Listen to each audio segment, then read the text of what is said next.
Okay, so I work the overnight shift at this diner that seats maybe 30 people if everyone breathes in at the same time. We're talking sticky laminate menus, fluorescent lights that flicker exactly twice every hour, and a coffee machine that sounds like it's filing a formal complaint every time someone uses it. It's me, my coworker Dana, and our cook Reggie most nights. That's the whole crew. Three people holding this place together with expired ketchup packets and sheer stubbornness. So last Tuesday, around 2 in the morning, this guy comes in, sits at the counter, orders black coffee and a side of toast. Doesn't look up, doesn't say much. Dana whispers to me that he's been coming in every night for 3 weeks and always orders the exact same thing and always pays in exact change and always leaves a $1 tip folded into a little triangle. I start chatting him up because that's just what I do at 2 in the morning when the place is dead. His name is Gerald, retired, recently widowed. His wife used to make him toast every single night before bed, and he hasn't been sleeping well since she passed. And I felt that in my chest, genuinely. So I started making his toast a little extra golden, the way he mentioned she used to do it. Small thing, didn't think twice about it.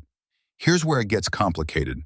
About a week into this little routine, my manager pulls me aside before my shift and tells me that someone called the restaurant and complained that an employee was getting, quote, inappropriately personal with a vulnerable elderly customer and making him feel obligated to return. I stood there with my mouth open like the coffee machine mid-complaint. I asked who filed it. She wouldn't say. But there are only 2 other people on that shift.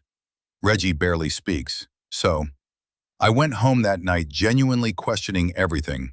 Was I being weird about it? Was I projecting? Was making someone's toast a certain way, crossing some invisible line I didn't know existed? Then Gerald came in the next night, and before I could even pour his coffee, he slid a folded piece of paper across the counter. It was a note, handwritten.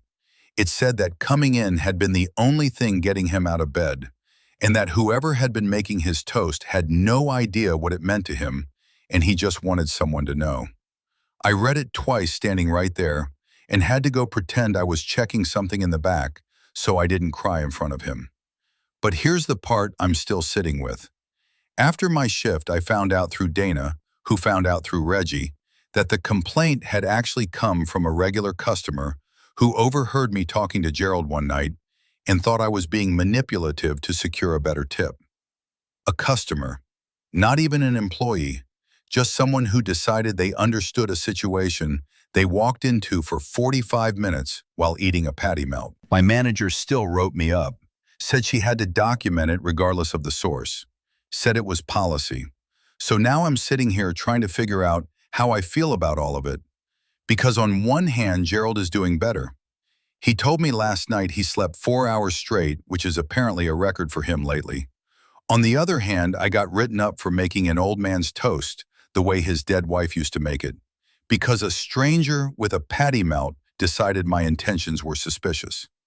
I don't think I did anything wrong, but I also keep replaying every interaction, wondering if there was something in my behavior that read wrong from the outside. I'm a people person. I talk a lot. I remember details. Maybe that combination looks calculated to someone who doesn't know me. My manager said I should keep interactions professional going forward. I don't even fully know what that means in a 30-seat diner at 2 in the morning when someone is grieving and just wants their toast a certain way. I'm still making it the way he likes it. I haven't stopped. I don't plan to. But I genuinely want to know. Was I out of line somewhere in this? Did I miss something? Because right now I feel like I did the human thing and got written up for it.